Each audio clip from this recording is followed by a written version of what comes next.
Why did we choose this life? Why did we become superheroes? We dedicate our lives to fighting crime for one reason: to make $1 billion on a superhero franchise. Now let's go through the plan one more time. First, we start with the Coon movie. Then we do the Super Craig movie. Then Super Craig and Coon will join forces in the Human Kite movie just as we start ramping up Kenny's Netflix series. How come I have to have the Netflix series? I want a movie too. You have a movie, Mysterion. You're in the third Coon and Friends United movie after your Netflix series. Yeah, but he's saying he doesn't ever get his own movie. Do I get my own movie? Hey friends, Dory Halderson reporting here for Gamereactor from E3 2016, and we're going to be talking about one of the games that I was looking the most forward to at this year's E3, South Park: The Fractured Butthole, and I just got that joke. Okay. Now, this game was announced last year, and we haven't heard a lot since, but at this year's Ubisoft conference, we finally got some more information, and we're talking with Kenneth here. At the presentation, there was 3 things that they said they were focusing on. What are those 3 things? Those 3 things are improving the combat of the game, trying to bring the humor into a more interactive space, so you see it in the combat and the puzzles and just like the gameplay, right? And then third and finally is just like improving the exploration, the sense of like you being in that town, that the town is a living, live place. Can you give us an example, for example, how you have expanded the combat? Absolutely. So this time around, the combat is, actually, it doesn't go to some interstitial abstract space, right? It takes place in the actual spaces of South Park, and you actually move around when you're doing combat. So in addition to giving us this little layer of tactical depth, it also allows us to kind of like, get one step closer to like places that people see on the show. It's different when you're actually fighting in City Hall as opposed to just kind of like, fighting somewhere that doesn't really exist. Of course, you still have the same turn-based combat, but there is a grid that you can move in between, so you can kind of position yourself so that you won't be able to be attacked by other enemies, but you can still get your range in, and that's you can move around without like action points, right? That is correct. So the movement that you get on every turn is free, so you've got a little bit of positioning you can do every turn, and like I said before, it really opens up our ability to kind of deliver really interesting scenarios this time around. Like you can get those really close in kind of like knife fights and then something really big and really grandiose. And it also allows us to start differentiating the way the kids play a lot more, right? So instead of, every kid kind of being a little mirror-like, suddenly you can really have those superhero personas diverge quite a bit. Yeah, because there's a lot of classes that they showed off, and then you can actually mix between the classes as well. Yeah, because we really wanted the player to feel like that they were making, their own version of the new kid and making their own version of this new kid's superhero identity. So this time around, you can costume yourself however you want, and it doesn't affect your stats. But you've got all of these tools for like messing around with what abilities you want to bring in and what style you want to play in. And there's always going to be a set of the kids that's able to kind of support that playstyle choice. Now, you also talked about the exploration. In the presentation, they showed us what I believe was called fartcore. Fartcore, yes. Everyone loves that pun. Explain how does that work?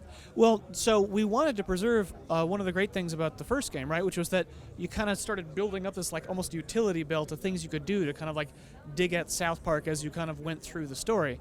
But this is a superhero game, right? And instead of it being all kind of like belt themed, we wanted the things that made the town better to explore to actually be your buddies. So you're really excited about collecting your friends because you can do superhero team-ups, and what's more comic book than that, and they become the ways in which you kind of like expose more of the town. So like the example you gave, fartcore, you combine your farts with the human kite's ability to glide, and suddenly you can get up to all these high places in town.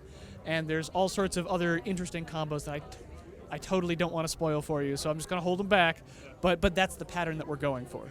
Now, we knew, of course, already last year that they changed games. They're playing superheroes now, but we got a little bit more detail of what the story arc is. Can you tell us about that? Sure.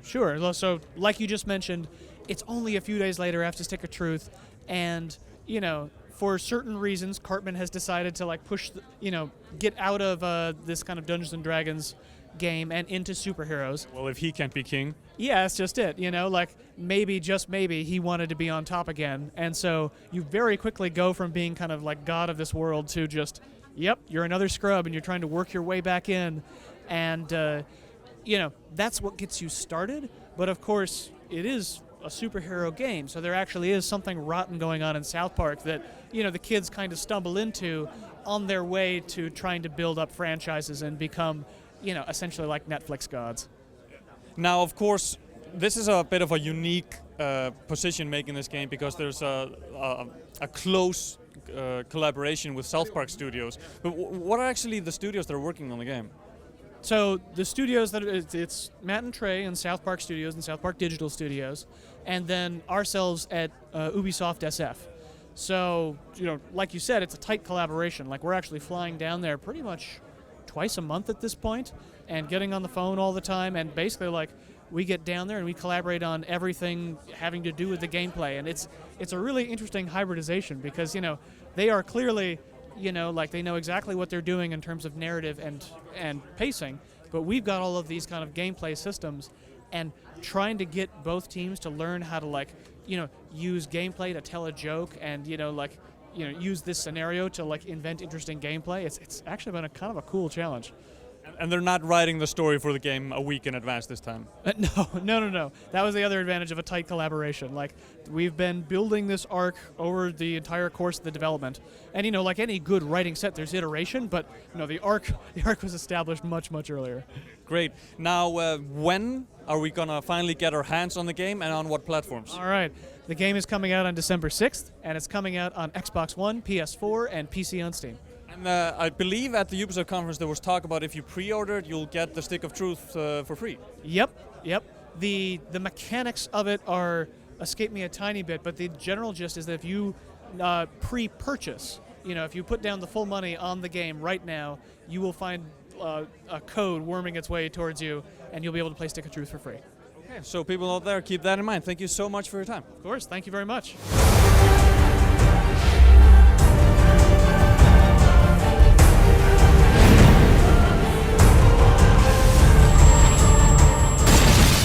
I didn't want to have to do this, but you leave me no choice.